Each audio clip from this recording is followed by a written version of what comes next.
갈라디아서 4장 21절부터 마지막 절까지 읽겠습니다. 같이 합독하십니다. 시작. 내게 말하라. 율법 아래 있고자 하는 자들아, 율법을 듣지 못하였느냐? 기록된 바 아브라함이 두 아들이 있으니 하나는 계집종에게서 하나는 자유하는 여자에게서 낳다 하였으나 계집종에게서는 육체를 따라 낳고 자유하는 여자에게서는 약속으로 말미암았느니라. 이것은 비유니 이 여자들은 두 언약이라. 하나는 신의 산으로부터 종을 낳은 자니 곧 하가라. 이 하가는 아라비아에 있는 신의 산으로 지금 있는 예루살렘과 같은 데니 저가 그 자녀들로 더불어 종으로 타고 오직 위에 있는 예루살렘은 자유자니 곧 우리 어머니라. 기록된 바 인격치 못한 자여 즐거워하라. 그렇지 못한 자여 소리질러 외치라. 이는 홀로 사는 자의 자녀가 남편 있는 자의 자녀보다 많으니라 하였으니 형제들아, 너희는 이삭과 같이 약속의 자녀라. 그러나 그때 육체를 따라 난 자가 성령을 따라 난 자를 핍박한 것 같이 이제도 그러하도다. 그러나 성경이 무엇을 말하느뇨? 계집종과 그 아들을 내어 쫓으라. 계집종의 아들이 자유하는 여자의 아들로 더불어 유업을 얻지 못하리라 하였느니라. 그런즉 형제들아, 우리는 계집종의 자녀가 아니요 자유하는 여자의 자녀니라. 아멘. 여호와 하나님만이 참 생명의 주인이심을 고백합니다. 우리는 때로 항상 내가 원하는 만큼 내가 원하는 대로 되지 않으면 속에서 막 분이 올라오죠. 그러나 성경을 보면, 성경을 알다 보면 나에게 주권은 없다라고 하는 것이, 그게 나의 의지와는 상관없이 하나님께서 정하신 대로 이루어진다고 하는 것을 다시 한번 우리는 알게 됩니다. 아브라함을 통해서 두 아들이 낳습니다. 아브라함을 통해 두 아들이 낳는데 분명한 것은 첫 번째 난 아들은 장자였고 두 번째 난 아들은 이삭이었는데, 장자인 육체로 난 자는 하나님의 약속을 받지 못한 자라고 하는 것이 성경의 그 말씀입니다. 성경의 흐름은 처음부터 시작부터 마지막까지 언약을 중심으로 이루어지는 것을 보게 됩니다. 그래서 언약으로부터 시작해서 마지막 언약까지 이것이 이제 종결이 되어지는데, 오늘 주제의 말씀은 두 언약이라고 하는 말씀으로 은혜를 나누고자 합니다. 오늘 본문에도 이 두 언약이라는 말씀이 나와 있죠. 24절에 한번 보겠습니다. 갈라디아서 4장 24절에 두 언약이라는 말씀이 있습니다. 다시 한번 읽어보겠습니다. 시작. 이것은 비유니 이 여자들은 두 언약이라. 하나는 신의 산으로부터 종을 낳은 자니 곧 하가라. 비유인데 이것은 두 언약을 설명하는 것이다, 이렇게 말씀하고 있습니다. 자, 그러면 본문 창세기로 이제 가서 이것을 한번 보도록 하겠습니다. 창세기 말씀을 통해서 이 말씀을 한번 보도록 하겠습니다.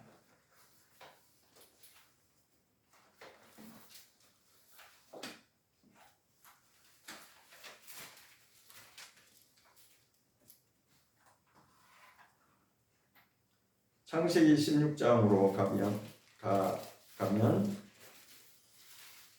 하갈과 이스마엘 이야기가 나오죠.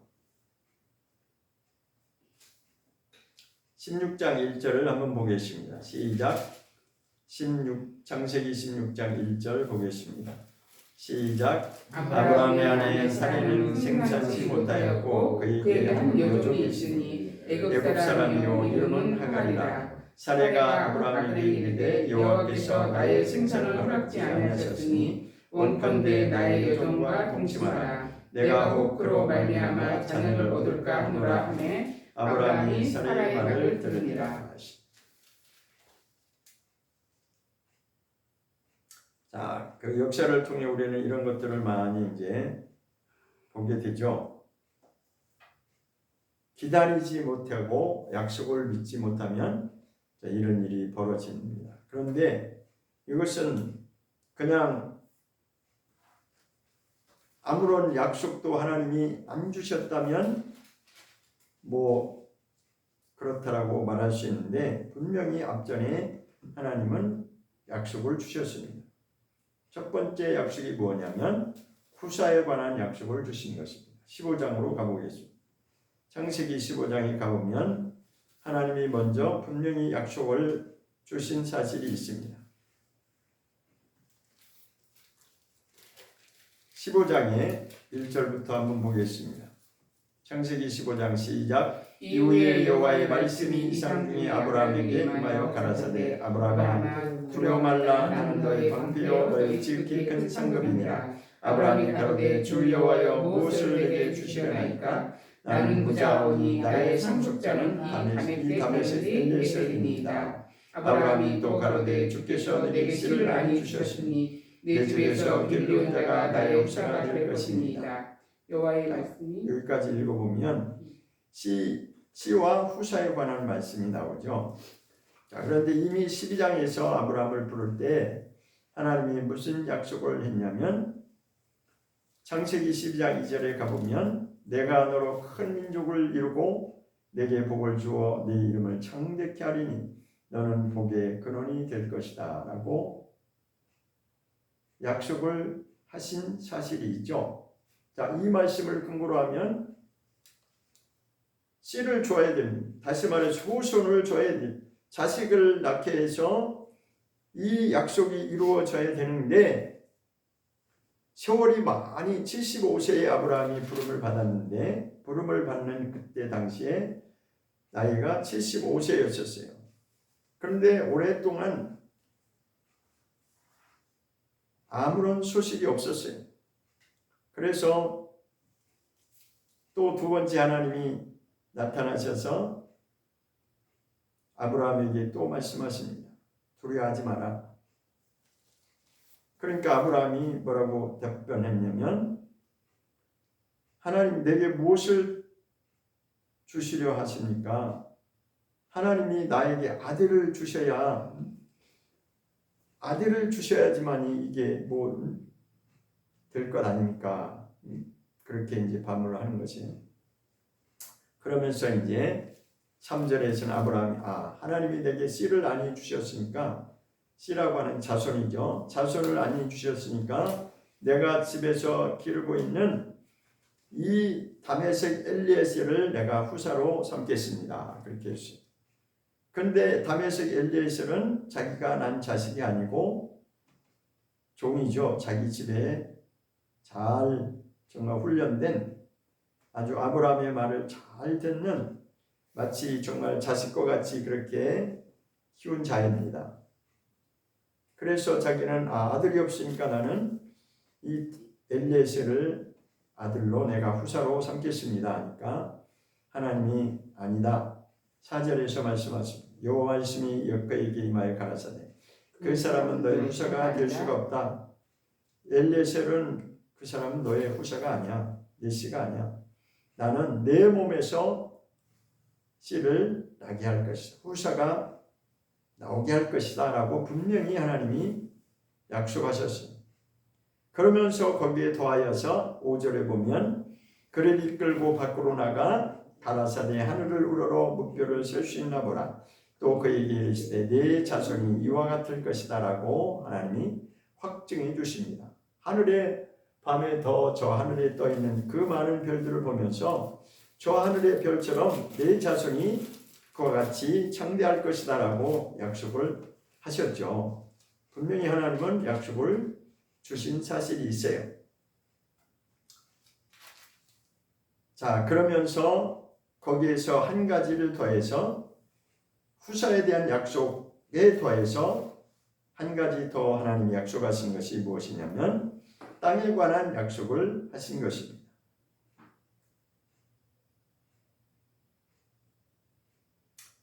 자, 6절에서는 아브라함이 여호와를 믿으니, 그러니까 하나님이 약속하신 것에 대해서 이제 믿었어요. 믿어서 하나님이 이제 그 믿음을 하나님이 의롭다라고 여겨주신 것입니다. 자, 그런데 이제 그 뒤에 또 과정이 있죠. 그런데 7절을 한번 보겠습니다. 15장 7절. 창세기 15장 7절에 보면 시작. 또 그에게 이르시되 나는 이 땅을 내게 주어 업을 삼게 하려고 너를 갈대아우라에서 이끌어낸 여호와라 했습니다. 자, 이 땅에 관한 약속을 지금 다시 한번 확증하는 것입니다. 이 땅이 어느 땅이냐면 지금 머물고 있는 이 땅이 가나안 땅이죠. 하나님이 이제 창세기 12장에서 내 본토 친척 아비 집을 떠나서 내가 지시하는 그 땅으로 가라 한 그 땅이 바로 가나안 땅이었어요. 그러니까 창세기 15장에서는 이미 그 가나안 땅에 지금 머물고 있는 상태에서 그 땅에 관한 이 땅을 내게 주어 업을 삼게 할 것이다. 기업으로 업이라고 하는 것은 기업을 말하는 것입니다. 기업. 다른 말로는 뭐 유업, 기업 이렇게 말할 수 있는데, 그러니까 두 가지를 지금 15장에서 약속을 하는데, 하나는 씨에 관한 자손에 관한 약속. 걱정하지 마라. 내 자손이 하늘의 물결과 같이 그렇게 창대할 것이다. 그 한 가지를 약속하셨고, 두 번째는 기업으로 주신 이 가나안 땅에 대해서 다시 한번 확증합니다. 그러면서 내가 갈대아 우르에서 있을 때 이끌어낸 이유가 바로 이것이다 라고 확증을 주십니다. 그러니까 또 이제 아브라함이 궁금하니까 또 질문을 합니다. 8절을 보겠습니다. 8절 15장 8절이죠. 시작. 그가 가로되 주 여호와여 내가 이 땅으로 업을 삼을 줄을 무엇으로 아니까. 아브라함이 지금 질문하는 것입니다. 하나님, 내가 이 가나안 땅, 내가 지금 머물고 있는 이 가나안 땅으로 기업을 삼을 것을 무엇으로 내가 알 수 있습니까? 확인해 주세요. 그러는 거. 그러니까 하나님이 9절에 말씀하십니다. 시작. 여호와께서 그에게 이르시되 나를 위하여 3년 된 암소와 3년 된 암염소와 3년 된 수양과 산비둘기와 집비둘기 10기를 취할지니라. 아브라함이 그 모든 것을 취하여 그 중간을 쪼개고 그 쪼갠 것을 마주 대하여 놓고 그 새는 쪼개지 아니하였으며 솔개가 그 사체 위에 내릴 때는 아브라함이 쫓았더라. 이 말씀이 뭐냐면 하나님이 지금 이것을 확증하는 것을 언약을 삼고자 하는 것은, 아브라함이 질문하니까 뭘 가지고 그것을 내가 확증할 수 있습니까? 라고 하니까 그러면 내가 시키는 대로 해라 해서 암소, 암염소, 수양, 산비둘기, 집비둘기를 쪼개라. 그런데 여기서 주의 있게 봐야 될 것이 뭐냐면 새는 쪼개지 아니하였다라고 하는 말씀이 있습니다. 이게 포인트예요. 뭔가를 남겨놨어. 완전하게 하나님 말씀에 순종을 하는 듯 하면서도 불순종의 씨앗이 여기 남아있는 것입니다. 새는 쪼개지 아니했다. 이 정도는 뭐 괜찮겠지라고 나름 생각했는지 모르지만, 그러니까 새는 쪼개지 아니하니까 그 결과가 뭐냐면 자꾸만 솔개라고 하는 놈이 와서 거기에 어른거리는 거죠. 그러니까 아브라함이 막 이렇게 쫓는 장면이 나왔어요. 자, 그런데 그 뒤에 보면 이것이 무슨 약속이냐면 이제 횃불 언약이라고 그렇게 말들을 하는데, 자, 그런데 보면 여기 13절을 주의 있게 봐야 되겠습니다. 13절, 아니 12절부터 보겠습니다. 12절부터 13절까지 읽어보면 시작. 해질 때 아브라함이 깊이 잠든 위에 캄캄한 마음으로 심히 두려워하더니 여호와께서 아브라함에게 이르시되 너는 정령이 아니라 내 자손이 이방인 객이 되어 그들을 섬기겠고 그들은 400년 동안 내 자손을 괴롭게 하리니 했습니다. 해질 때라고 하는 것은 이제 어둠이 짙어지기 시작하니까 아브라함이 어둠이 오니까 심히 두려움에 쌓였다는 것입니다. 그러니까 어둠이 틈타니까 지금 아브라함이 두려워한다는 것입니다. 그러고 나서 하나님이 선포하신 말씀은 내 자손이 이방인 땅에 가서 종로를 할 것을 말씀하셨습니다. 그렇지만 400년 동안 거기에서 이제 종살이를 하다가 다시 나올 것을 말씀하십니다. 자, 그 뒤에 이제 17절에 한번 가보겠습니다. 17절. 창세기 25장 17절. 시작. 해가 져서 어두울 때에 연기나는 불무가 보이며 타는 등불이 쪼개 고이 사이로 지나더라. 그날에 여호와께서 아브라함과 더불어 언약을 세워 가라사대 내가 이 땅을 애굽 땅 강에서부터 큰 강 유브라데스까지 내 자손에게 주노니. 자, 땅에 관한 약속이 지금 언약이 맺어지고 있죠. 자, 그래서 하나님은 분명히 약속을 하십니다.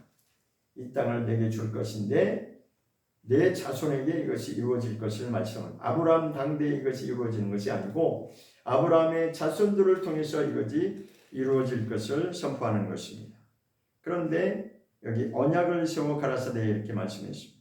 그래서 이것을 두고 횃불 언약이라고 하는 말을 하는데 이 언약을 시작으로 해서 이제 본격적으로 하나님의 그 구원의 역사가 진행되는 것입니다. 애굽강에서 큰 강 유브라데라고 하는 것은 애굽강이라고 하는 것은 그 밑에 이스라엘 그 맨 남쪽 지방에 있는 나일강을 말하는 것이고 유브라데 강은 저 북쪽에 있는 강을 이제 말하는데 그 큰 지역을 하나님이 다 주시겠다고 하는 것입니다. 이렇게 하나님이 후사와 땅에 관한 약속을 하시고 그 언약을 통해서 하나님이 보여주셨어요.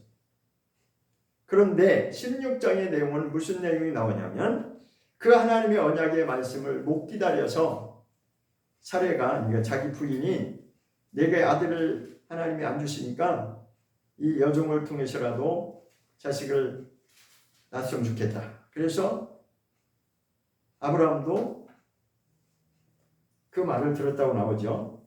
그래서 사람의 생각으로 맺은 열매가 누구냐면 이스마엘입니다.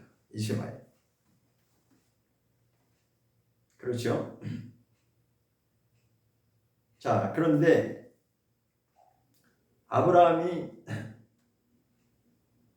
태어나고 나서 그 뒤에 이제 무슨 일이 생겼냐면 이 사례의 몸종인 하갈이라고 하는 자가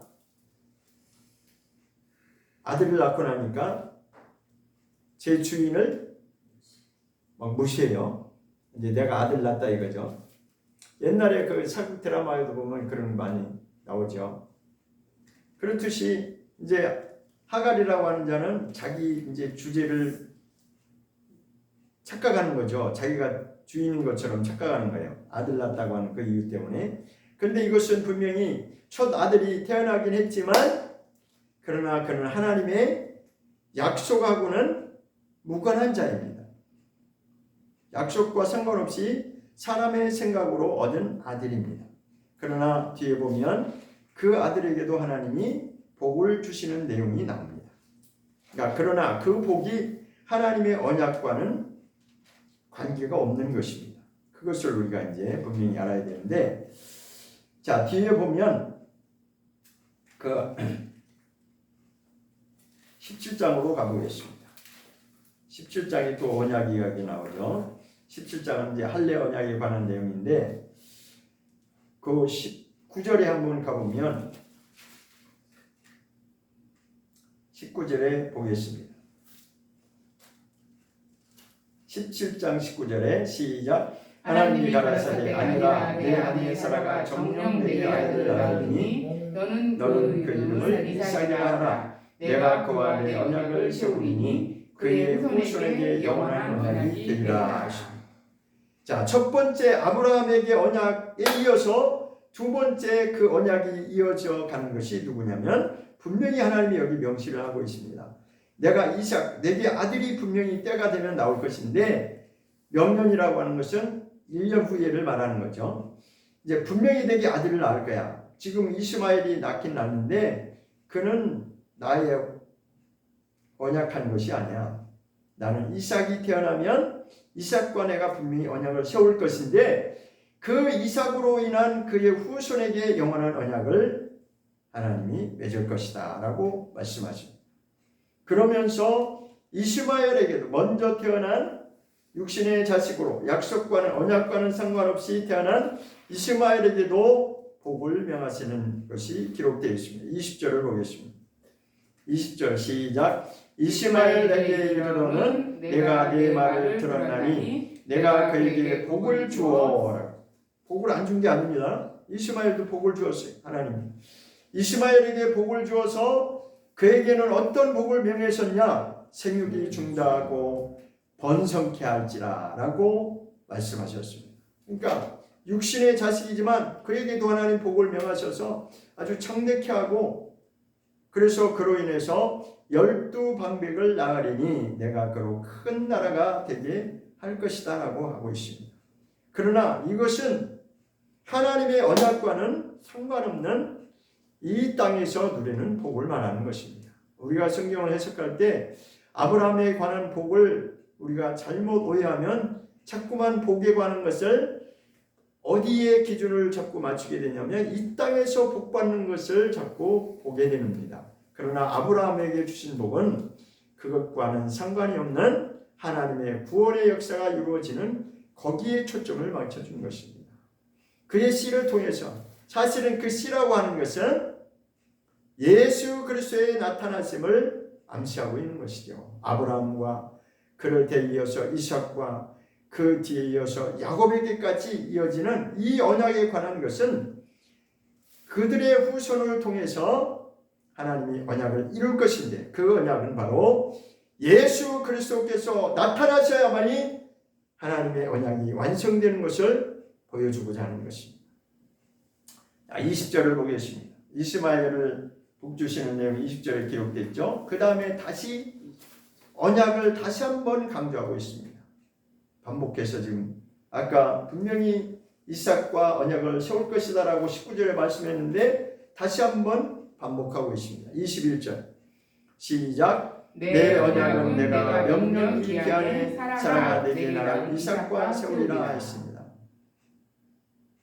그러니까 이스마엘은 아들은 아들이지만 하나님의 언약과는 상관이 없는 땅의 복을 누리는 자라는 것을 말하고 있어요. 그런데 하나님은 다시 한번 나는 말이야, 나는 내가 언약한 건 분명히 지킬 거야. 그런데 내년에, 명령은 내년이에요. 내년 이맘때쯤 되면 내 사라의 몸에서 직접 아들을 낳게 할 거야 내가. 그런데 그 낳는 아들 이삭과 내가 언약을 세울 것이다 라고 말씀하고 있습니다. 그래서 지금 아브라함을 통해서 언약하신 이 약속이 누구에까지 지금 내려가고 있냐면 이삭과까지 내려가고 있죠. 자, 그런데 창세기 46장에 한번 가보면 또 이런 말씀이 있습니다. 46장에 보겠습니다. 창세기 46장, 창세기 46장을 보겠습니다. 1절부터 3절까지 보겠습니다. 창세기 46장 1절부터 3절까지 시작. 이스라엘이 모든 소유를 이끌고 발행하여 브엘세바에 이르러 그 아비 이삭의 하나님께 시행을 드리니 밤에 하나님이 이상 중에 이스라엘에게 나타나시고 불러 가라사대 야곱아 야곱아 하시는지라. 야곱이 가로되 내가 여기 있나이다 하매 하나님이 가라사대 나는 하나님이라 내 아비의 하나님이니 애굽으로 내려가기를 두려워 말라. 내가 거기서 너로 큰 민족을 이루게 하리라. 자, 이스라엘과 하나님이 언약을 맺는 내용이요. 이스라엘이 누굽니까? 야곱이죠. 예. 야곱의 다른 이름 이스라엘이고 이스라엘의 다른 이름이 야곱입니다. 사실은 원래는 야곱이었는데 이름이 바뀌어진 거죠. 그렇죠? 그리고 여기 이제 이스라엘이라고 하는 건 야곱을 두고 하는 말이에요. 그래서 아브라함 아까 언약 맺는 거 15장 나왔죠. 그 다음에 17장을 거쳐서 17장에서 하나님이 이삭과 언약을 맺을 것을 말씀하셨는데 그 다음 때에 내려가서 야곱과 그 언약이 여전히 유효하게 지금 이어지고 있습니다. 3절에 가보니까 그런 내용이 나왔잖아요. 그죠? 야곱아 야곱아 내가 여기 있나이다 하니까 3절에서 하나님이 뭘 약속하시냐면 내 아비의 하나님이니 내 아비의 하나님 누구예요? 이삭을 두고 하는 말이죠. 그러니까 아브라함 그리고 이삭 야곱 이렇게 3대가 계속 아브라함의 하나님, 이삭의 하나님, 야곱의 하나님 그래서 이제 그 말이 나온 거예요. 자 그래서 야곱한테 이삭에게 약속했던 그것처럼 너에게도 지금 그것을 확인하는 것이에요. 두려워 말라. 애굽으로 지금 내려가는 거 두려워하지 마라. 내가 거기서 너로 큰 민족을 이루게 할 것이다. 자, 애굽 땅 이야기가 나왔는데 이미 이것은 어디서 하나님이 선포하셨냐면 아까 아브라함 때 창세기 15장에서 먼저 이미 하나님이 선포한 사실이 있죠. 그죠? 아까 봤잖아요. 거기 창세기 15장에 400년 동안 이방 이삭이 될 것을 말했고 400년 동안 거기서 그들이 내 자손들을 괴롭게 할 것이다라고 이미 하나님이 선포하셨잖아요. 그죠? 그게 바로 애굽을 말하는 거죠. 그래서 지금 애굽 땅에 야곱이 가려고 하니까 좀 이제 주저주저하는 거예요. 두렵기도 하고 우리가 이방 땅에 가서 사는 것이 맞나? 막 이렇게 막 속이 갈등하고 있을 때 하나님이 나타나셔서 두려워하지 마라. 애굽 땅으로 가는 것이 내 뜻이다. 하나님이 하시고 거기서 큰 민족을 이루게 할 것이다. 자 그러면 이걸 되짚어서 보면 아브라함을 불렀을 때 아브라함에게 하신 약속이 뭐였어요? 내 자손으로 큰 민족을 이루게 할 것이다. 그것이 이제 이루어지는 과정을 이렇게 설명을 한 것이죠. 자 그래서 다시 이제 오늘 본문 말씀으로 돌아오면 제가 이 배경 설명을 하기 위해서 이제 확인을 한 것입니다. 갈라디아서 4장에서 말씀한 그 말씀의 배경은 거기서부터 이미 출발이 되어지는 것이죠. 그때 당시에 이스마엘이 나왔고 이삭이 나왔는데 그것을 통해서 지금 언약에 관한 말씀을 설명하고 있는 것입니다. 이스마엘은 종의 몸에서 태어난 자고 또 하나는 약속대로 하나님이 이미 미리 약속하신 대로 그 이삭이라고 하는 자가 사라를 통해서 나왔어요. 그런데 이 두 자녀를 통해서 무슨 일이 벌어지냐면 서로가 이제 갈등을 일으키는 그것이 여기 이제 배경이 되는 것입니다. 그런데 여기서 말씀합니다. 24절을 보겠습니다. 갈라디아서 4장 24절 시작. 이것은 비유니 이 여자들은 두 언약이다. 하나는 신의 산으로부터 종을 낳은 자니 하가라. 자, 이것은 지금 두 언약에 관한 것을 비유적으로 설명하고 있는 것이다. 그렇게 지금 풀어서 설명하고 있는 것입니다. 그러니까 하나는 몸종인 하갈이었고 하나는 본래 주인이었던 사라인데 하갈을 통해서 난 자는 이스마엘이라고 하는 육신의 자손이고 사라를 통해 나온 자는 하나님의 언약대로 나온 언약의 자손을 말하는 것입니다. 그런데 이것을 통해서 두 언약을 설명하고자 하는 것입니다. 자, 두 언약이라고 하는 것은 본래 이제 아브라함 한 사람을 통해서 시작이 된 것입니다. 자, 그런데 출애굽기 2장에 한번 가보겠습니다. 출애굽기 2장 23절. 출애굽기 2장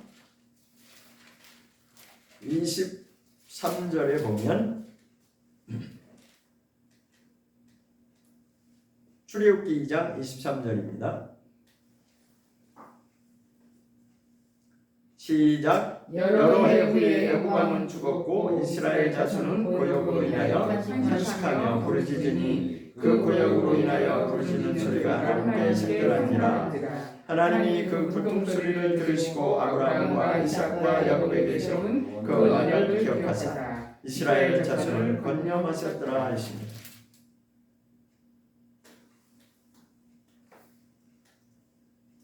이게 무슨 말씀이냐면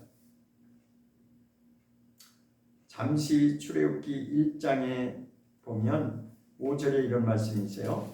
이미 애굽에 있는 요셉까지 야곱의 혈족이 모두 70인이었더라. 이 말이 뭐냐면 애굽 땅에 들어갈 때는 70명이 이제 자손들이 70명이 그렇게 간 것입니다. 야곱의 자손이 야곱의 혈족이라고 되어 있죠. 야곱의 자손들 다 합해서 70명이 애굽 땅에 이방 땅에 들어갔다는 것이.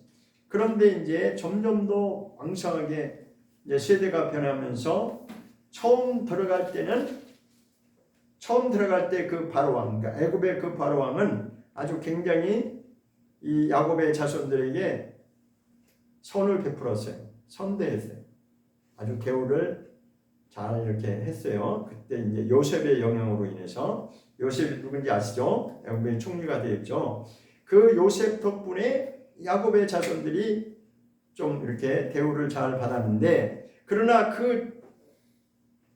말하자면 그때 당시에 있던 그 바로왕은 죽었고 그 다음에 바로왕이 생기니 이어서 하니까 이제 모르잖아요, 그 사실을. 그러니까 이제 막 이들을 학대하기 시작했고 막 더 일을 많이 시키고 막 그러니까 이 사람들이 너무 힘들고 고역으로 인해서 탄식하면서 막 부르짖으니까 24절에 그 말씀, 하나님이 그 애굽 백성들의 고통 소리를 들으시고 무엇을 기억하셨냐면 아브라함과 이삭과 야곱에게 세운 그 언약을 어떻게 하셨다고요? 기억하셨다는 거예요.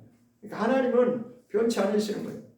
사람의 환경이 어찌 변하든지 상황이 바뀌든지 그거하고 상관없이 하나님은 이미 정하신 그 언약대로 이루어 가시는 것이에요. 그래서 아브라함, 그 다음 이삭, 야곱의 아까 제가 확인해 드렸죠. 아브라함에게 언약하는 내용, 그 다음에 이삭에게 언약을 맺겠다고 했고, 그 다음에 46장에서는 야곱에게 너의 자손이 큰 민족을 이룰 것이다 라고 하는 그 아브라함과 이삭과 야곱에게 세운 그 언약을 하나님이 잊지 않으시고 기억하셔서 이스라엘 자손을 25절 권념하셨다. 권념이라고 하는 것은 이스라엘 백성들을 돌아보셨다는 것입니다. 돌아보셨다고 하는 것을 이제 권념이라고 이렇게 표현을 했어요.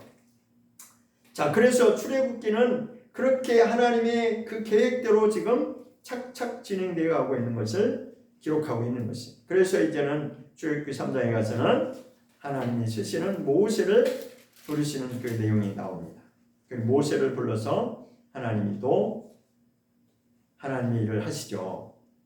자, 그런데 24장 중간에 이제 건너뛰고 출애굽기 24장으로 건너뛰어 보겠습니다. 출애굽기 24장에 가보면 이스라엘 백성들이 언약 맺는 언약식 이야기가 나오고 있습니다.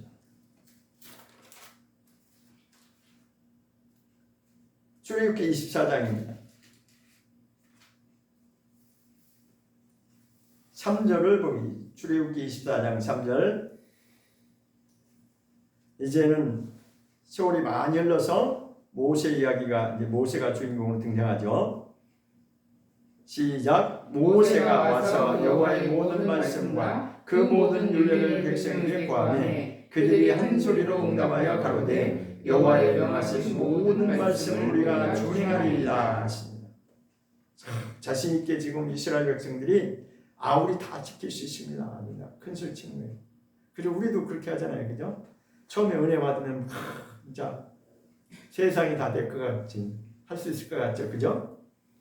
저도 막 그때 사실 저도 은혜 받고 나니까 뭐 완전히 딴 사람 돼갖고, 저는 원래 그런 사람이 못 돼요. 남 앞에서, 지금은 이제 목회하다 보니까 조금 변했지만 그전에는 좀 남 앞에 이렇게 나서는 것을 그렇게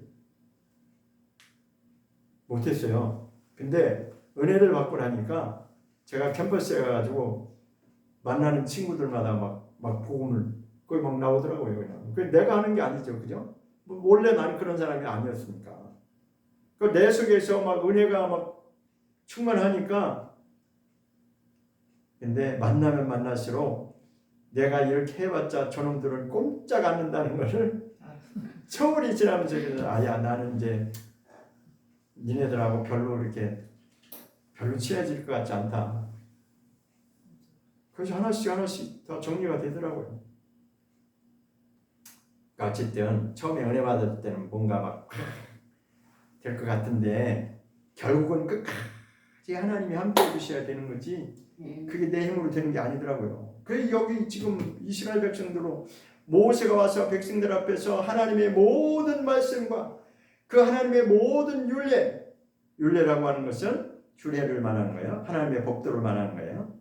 하나님의 법도를 백성들에게 다 읽어주니까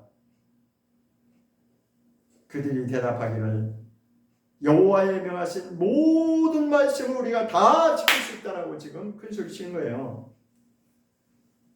그래서 이제 그래? 됐어 그럼.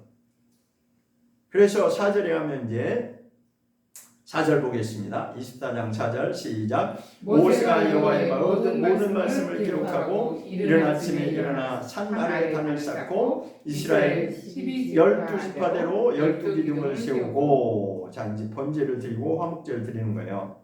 그래서 5절 6절은 청년들 모아가지고 소를 잡아서 번제를 드리고 번제는 하나님께 올려드리는 거고 화목제는 하나님과 인간이 화목함을 이루는 그 화목제예요. 그 번제와 화목제를 드리고 나서 거기서 이제 짐승 소를 잡았으니까 피가 나왔을 거 아니에요. 그 소의 피를 취하여서 6절이 그 말씀입니다.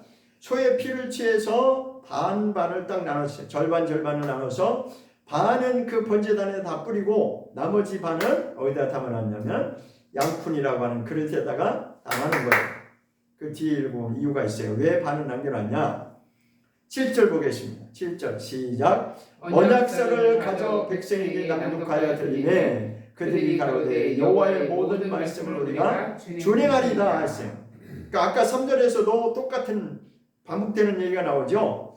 읽어주었을 때 우리가 다 지키겠습니다 라고 큰소리 쳤는데 그래? 그러면 이제 우리가 하나님께 번제하고 화목제를 드리고 여기서 제대로 언약식을 맺자. 그래가지고 언약책을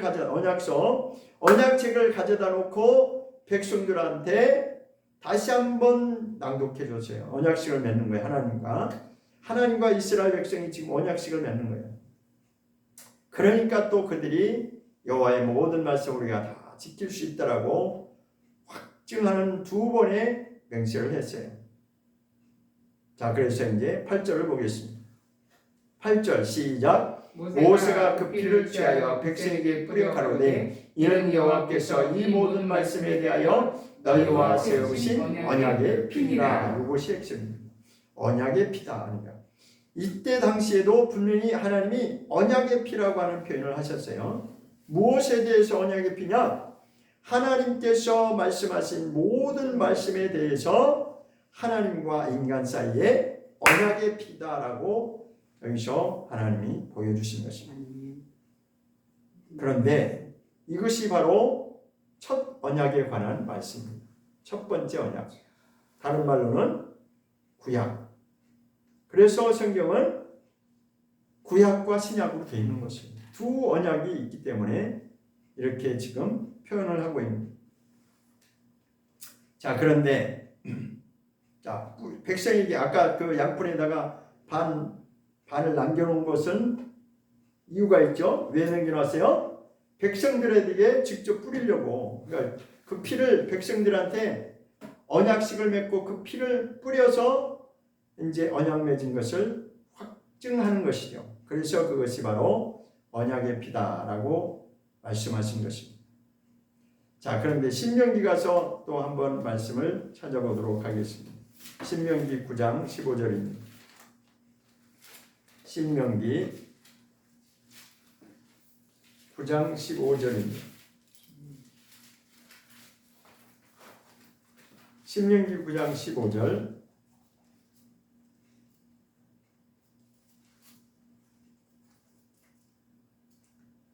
신명기 9장 15절 시작. 내가 돌이켜 산에서 내려오는데 산에는 불이 붙었고 언약의 2 돌판은 내 손에 있었습니다. 자, 지금 신명기서는 모세가 마지막 설교하는 자기가 이제 삶의 마지막을 앞두고 죽기 직전에 이스라엘 백성들이 가나안 땅 약속의 땅에 들어가기 직전에 이 지금 당부의 말씀을 다시 한번 강조하고 있는 그런 내용인데 이 언약의 2 돌판 이야기가 나오죠. 그런데 그 뒤에 한번 보겠습니다. 16절부터 한번 보겠습니다. 두 돌판이 있어. 언약에 두 돌판이 있었어요. 그런데 16절 시작. 내가 본즉 너희가 너희 하나님 여호와께 범죄하여 자기를 위하여 송아지를 부어 만들어서 급속히 여호와의 명하신 도를 떠났기로 내가 그 돌판을 내 두 손에서 들어 던져 너희 목전에서 깨뜨렸었노라. 깨뜨렸었노라 이 뭐예요? 과거 이야기예요. 그죠? 이게 어디서 나오는 이야기예요? 지금 출애굽기에 있었던 이야기를 보여주고 있는 거죠. 출애굽기를 한번 보겠습니다. 출애굽기 32장. 출애굽기 32장. 출애굽기 32장은 여러분 성경 읽어보셨으면 아시죠? 무슨 내용이요? 금송아지 만들어 놓고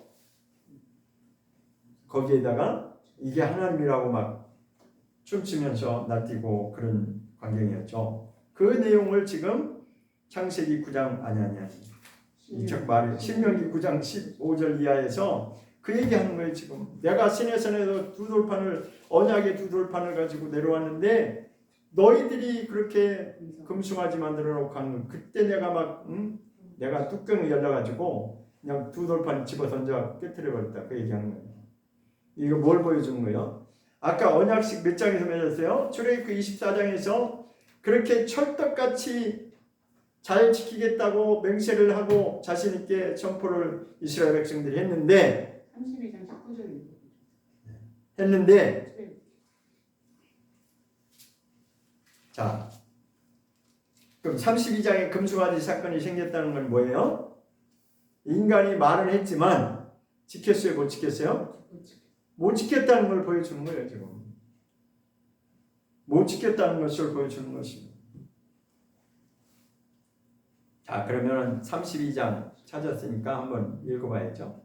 금송아지 사건인데 15절부터 한번 읽어보겠습니다. 32장 출애굽기 32장 15절 시작. 모세가 돌이켜 산에서 내려오는데 증거의 두 판이 그 손에 있고 그 판의 양면 이편 저편 글자가 있으니 그 판은 하나님이 만드신 것이요 글자는 하나님이 쓰셔서 판에 새기신 것이 있더라. 여호수아가 백성이 떠들음을 듣고 모세에게 말하되 진중에서 싸우는 소리가 나나이다. 모세가 가로되 이는 승전가도 아니요 패전하여 부르짖는 소리도 아니라 나의 듣기에는 노래하는 소리로다 하고 진에 가까이 이르러 송아지와 그 춤추는 것을 보고 대노하여 손에서 그 판들을 산 아래로 어떻게 했어요?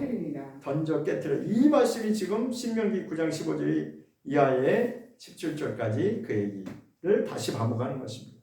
내가 예전에 시내산에 올라가서 하나님 말씀을 받아가지고 그 증거판이 언약궤라고도 하고 법궤라고도 하고 이렇게 여러 가지 불러요. 그러니까 그 돌판을 받아가지고 내려오는데 땅에서 그 산 아래에서 떠드는 소리가 들려서 보니까 지네들이 송아지 만들어 놓고 춤추고 있다. 그래서 내가 정말 도저히 참을 수가 없어서 판을 다 깨버린 하나님께 받은 이 율법판을 깨뜨려 버렸다는 거예요. 자, 그래서 첫 번째 언약이 이렇게 지켜지지 못했음을 이제 보여주고 있는 것입니다.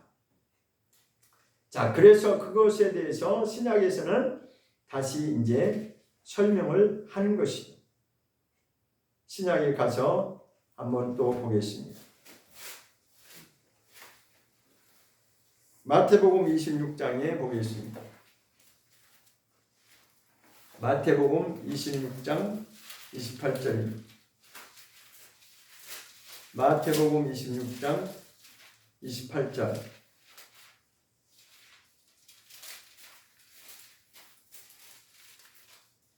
마태복음 26장 28절입니다.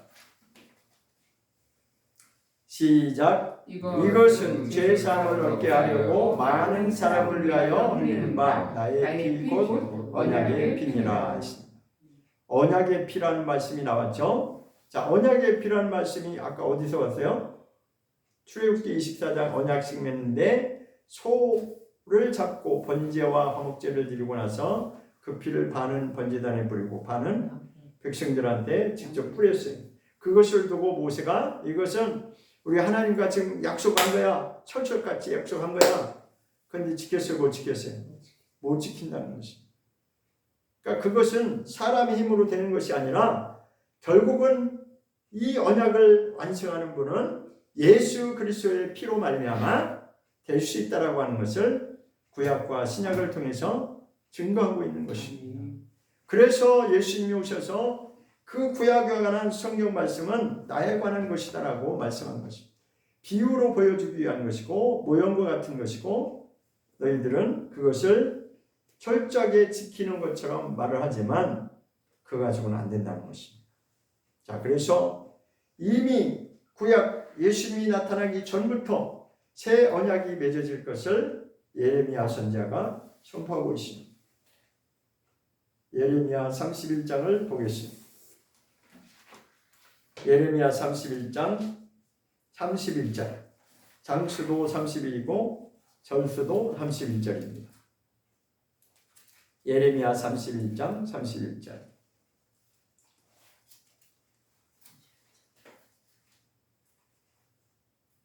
(31절부터) 33절까지 보겠습니다. 31절부터 33절까지 34절까지 보겠습니다. 시작. 나 여호와가 말하노라. 보라, 나는 이르리니 내가 이스라엘 집과 유다 집에 새 언약을 세우리라. 새 언약이가 나왔죠, 그죠? 새 언약이라고 분명히 말씀했어요. 이 32절. 나 여호와가 말하노라. 이 언약은 내가 그들의 열조의 손을 잡고 애굽 땅에서 인도하여 내던 날에 세운 것과 같이 아니할 것은 내가 그들의 남편이 되었어도 그들이 내 언약을 하였음이니라 했습니다. 이 말씀이 바로 구약에서 출애굽기에서 맺었던 그 언약을 두고 하는 말씀이죠. 애굽 땅에서 인도하여 낼 때 그때 모세 당시에 그러니까 모세가 있을 때 백성들 앉혀놓고 시내산에서 그렇게 피를 소의 그 짐승의 피를 뿌리면서 우리가 잘 지킬 것이라고 그렇게 언약을 했지만 얼마 지나지 않아서 32장에 가니까 배반하는 사건이 나오잖아요. 그죠? 그 인간은 환경이 바뀌면 못 지켜요. 그때는 할 수 있을 것처럼 보여지지만 자기 앞에 닥쳐있는 환경이 바뀌면 사람도 바뀌는 거예요. 그래서 하나님이 여기서 내가 때가 이르면, 날이 이른다는 것은 때가 되면, 하나님의 때가 이르면 하나님의 새 언약을 세울 것이다. 이것은 이미 예수 그리스도의 나타나심을 예표하는 말씀이죠. 새 언약을 세울 것인데 그 언약은, 새 언약은 출애굽 그때 애굽 땅에서 나오던 그때 맺은 이스라엘 백성들과 맺은 그 언약과 같지 않다. 왜냐하면 그 이유까지 말하는 것이 내가 그들의 남편이 되었어도, 그러니까 하나님이 이스라엘 백성들의 남편이라고 지금 표현하고 있는데 남편이라고 하는 것은 다른 말로 주인이라고 하는 뜻입니다. 그 밑에 보면 가로 1번하고 나와 있죠. 여러분 성경에도 나와 있죠? 안 나와 있어요? 예, 추가라고 돼 있네요. 그러니까 밑에 보면 가로 1번하고 남편에서 1번 가로친 거 밑에 이렇게 나왔잖아요. 밑에 보면 1번 가로가 뭐예요? 남편은 주라고 하는 뜻이에요. 그러니까 구약시대에 하나님이 나는 너의 남편이다라고 표현했는데 그 남편이라고 하는 표현이 바로 주인이라는 뜻을 갖고 있어요. 그러니까 주인인데 너희가 그 말을 듣지 않았다. 그런데 그 말씀 어디에 나왔냐면 말라기서에도 또 나오고 있습니다. 말라기서에 또 한번 가보겠습니다. 말라기서 1장.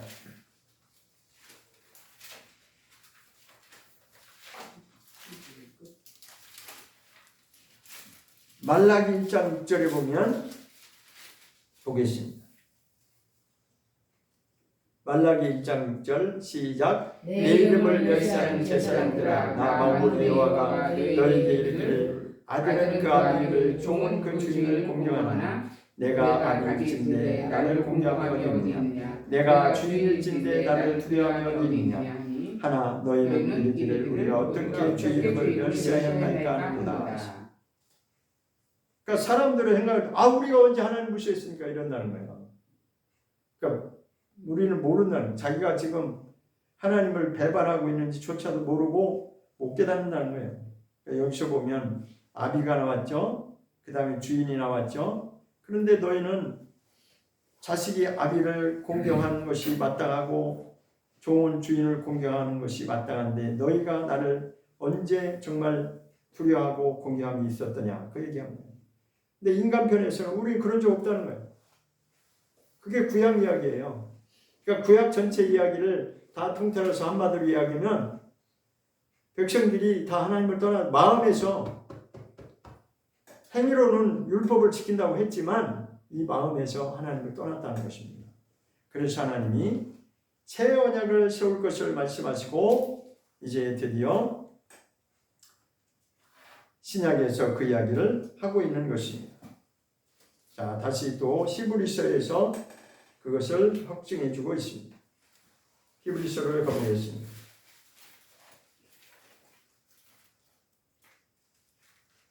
히브리서 9장 15절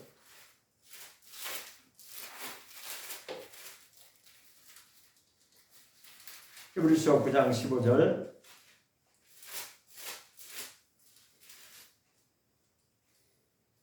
시작. 이를 인하여 그는 새 언약의 중보니 이는 첫 언약 때의 범한 죄를 속하려고 주구사 부르심을 입은 자로 하여금 영원한 기업의 약속을 얻게 하려 하심이니라.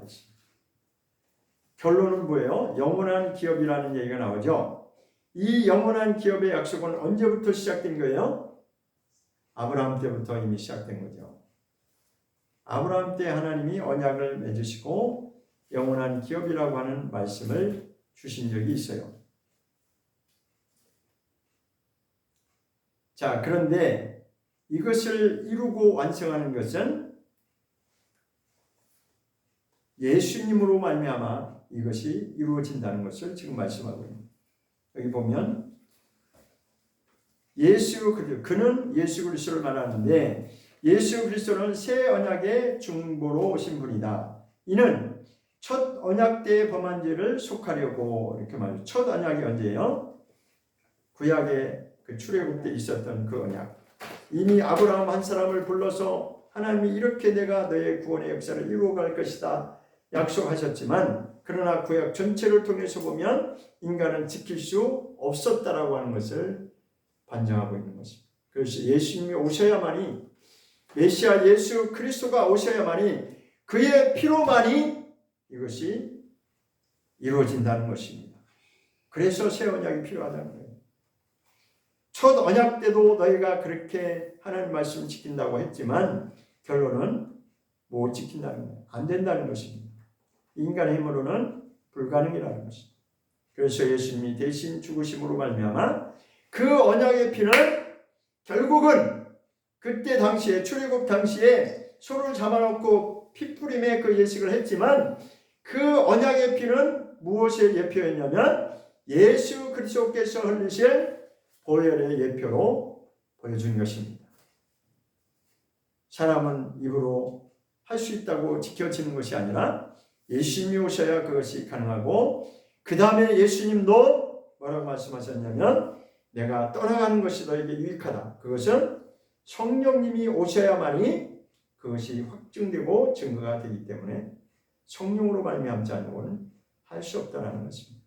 그러므로 오늘날 신약 시대에도 여전히 우리에게 그것을 가능케 하는 것은 무엇이에요? 유일한 것은 성령님이 오셔서 그것을 보증해 주실 때만이 이것이 가능하게 되는 것입니다. 예수님이 흘리신 보혈로 우리가 예수를 믿었어요. 예수님을 믿었어요. 은혜를 받았어요. 그럼에도 불구하고 예수님은 뭐라고 말씀하셨냐면 거듭나지 않으면 하나님 나라를 볼 수도 없고 물과 성령으로 거듭난 자만이 하나님 나라에 입성할 수 있다라고 말씀하신 이유가 그렇습니다. 하나님의 말씀이 있어야 되고 그 말씀대로 살 수 있는 그것은 나의 힘으로 되는 것이 아니라 성령님의 강력한 임재하심과 기름 부으심이 우리에게 임하셔야만이 우리가 순종할 수 있는 것입니다. 성령님이 임하시지 아니하고는 내가 할 수 있다고 해서 할 수 있는 것이 아니에요. 우리는 그 순간에 할 수 있을 것처럼 생각하지만 시간이 지나고 환경이 바뀌면 못하잖아요. 그래서 지금 말씀하고 있는 것이 바로 그것입니다. 자, 그러면은 히브리서 8장이 이런 말씀이 있습니다. 히브리서 8장 6절과 7절, 8절을 보겠습니다. 6절 먼저 보겠습니다. 히브리서 8장 6절에 시작. 그러나 이제 그가 더 아름다운 직분을 얻으셨으니 이는 더 좋은 약속으로 세우신 더 좋은 언약의 중보시라. 자, 여기 보면 더 아름다운 직분이라는 말이 있고 더 좋은 약속이라는 표현이 있고 더 좋은 언약이라고 되어 있죠. 예수님을 두고 하시는 말씀이죠. 더 아름다운 직분, 예수 그리스도, 더 좋은 약속, 예수 그리스도를 말씀하는 거고 더 좋은 언약, 새 언약을 말하는 거지. 그런데 그 뒤에 7절 보겠습니다. 7절에 시작. 저 첫 언약이 무음하였다면 둘째 것을 요구할 일이 없었으려니와 라고 말씀하고 있습니다. 첫 언약은 구약 이스라엘 백성들이 맺은 그 첫 언약을 말하는 것이고 짐승을 잡아놓고 그 피 뿌림을 통해서 맺었던 언약을 말하는 것이죠. 그 첫 언약에 아무런 문제가 흠이 없었다면 새 언약이 없어도 되는 거죠. 그러나 하나님은 그거 가지고는 완성이 안 되고 그것은 모형이고 실상이 오셔야만이 예수 그리스도 오셔야만이 이 새 언약을 통해서 완성될 것을 확실하게 보여주고 있는 것입니다. 그래서 새 언약이라고 말하는 것입니다. 그 갈라디아 4장 24절에 그 두 언약을 설명하는 것은 하나는 육체를 따라 난 자를 설명하는 것이고 하나는 성령으로 말미암아 거듭난 자를 그 언약에 비유해서 설명하고 있는 것입니다.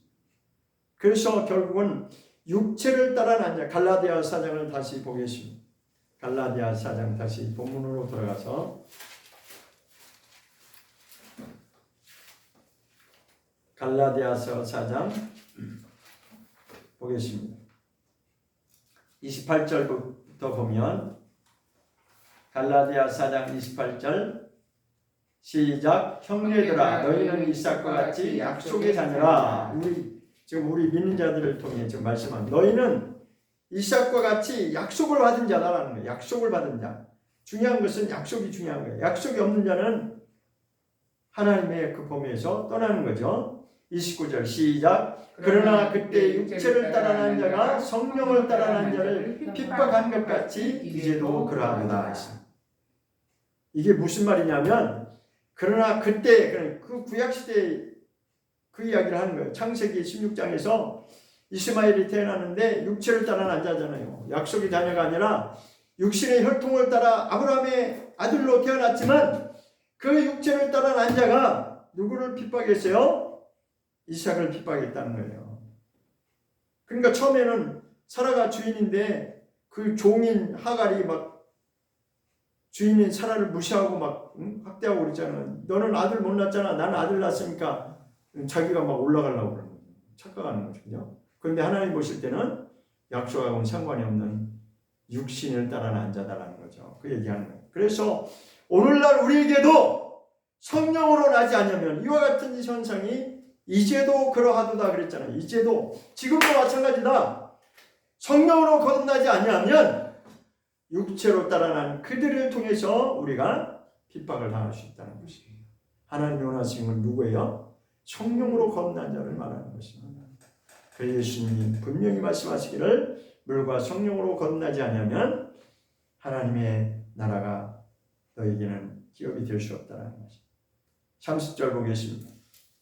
갈라디아 4장 30절 시작. 그러나 성경이 무엇을 말하느뇨? 계집종과 그 아들을 내어 쫓으라. 계집종의 아들이 자유한 여자의 아들로 더불어 유업을 얻지 못하리라 하느니라. 자, 그때 창세기 옛날로 돌아가면 이스마엘과 하갈은 어떻게 됐어요? 쫓겨났잖아요. 나중에 사라가 참다가 못해서 아니 저것이 감히 종된 주제에 나를 나 아들 못 낳는다고 날 무시해?